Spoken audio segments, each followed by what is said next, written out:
What's going on, guys? Welcome to my YouTube channel. Today I am going to be showing you a quick video tutorial on how to achieve the whip pan effect in Adobe Premiere Pro.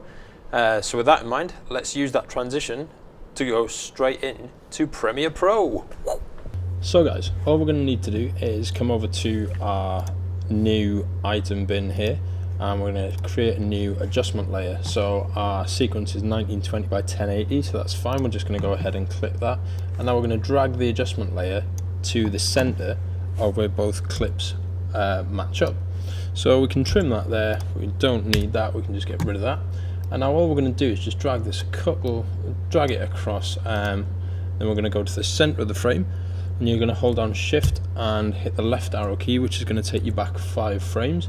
And we're going to cut that there, and we're going to do exactly the same but on the other side. If you want to jump down to the center of those 2 clips, just hit the down arrow key.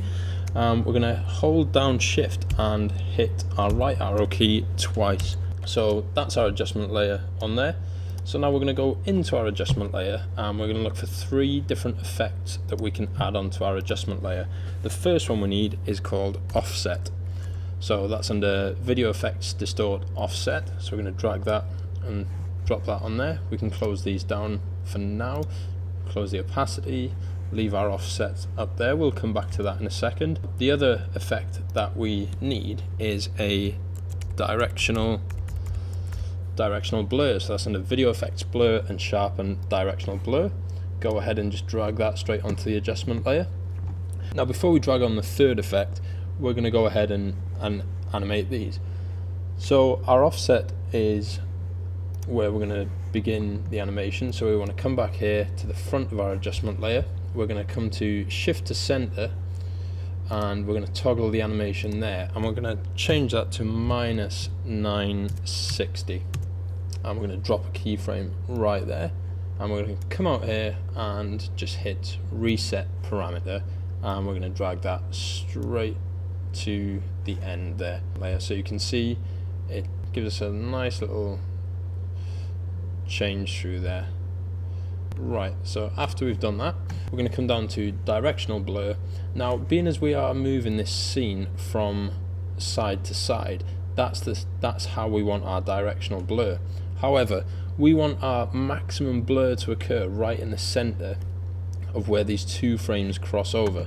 So our direction, we're going to set that to 90 degrees, and our blur length, let's go crazy with it. Let's put it at maybe let's call it 210. That looks nice and blurry. However, if you notice, our blur is starting at its full velocity right at the beginning of our adjustment layer. So what we need to do is we need to go back to the center of our 2 clips, and we're going to toggle an animation here, and we're just going to drop a keyframe right here. So now that we have that keyframe, we're going to come back a couple of frames. We're going to actually reset the parameter on that. We're going to drag that right to the very front, and we're going to do exactly the same here, reset the parameter and drag that right to there. So now you can see as we go through, you've got a nice easy blur into the next effect. So if we come over to our effects tab here and type in Posturize, it's under Video Effects, Stylize and Posturize, and we're just going to add that straight onto our adjustment layer. When we come to the very start of our adjustment layer, the level it looks kind of funny all over here. So all we're going to do is take our Posturize and whack it all the way up to 255. Now we're going to drop a keyframe right there, and we're going to come over here and we're going to drop another keyframe right there. Now we're going to go over to the center of our clip, and what we're going to do is change this level to, I find anything between sort of 25 and maybe 15 and 25 actually for this, just because of the colors that we've got in there.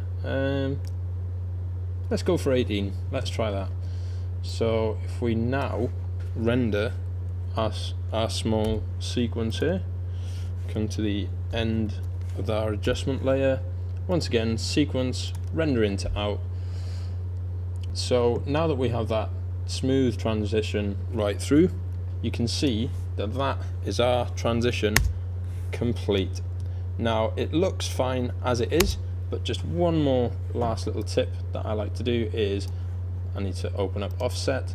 I will highlight our first lot of animations and I'm going to ease these out at the first frame, and I'm going to take these ones here and I'm going to actually ease these in to the next frame. So, and there we have it, a lovely whip pan effect from one clip to another.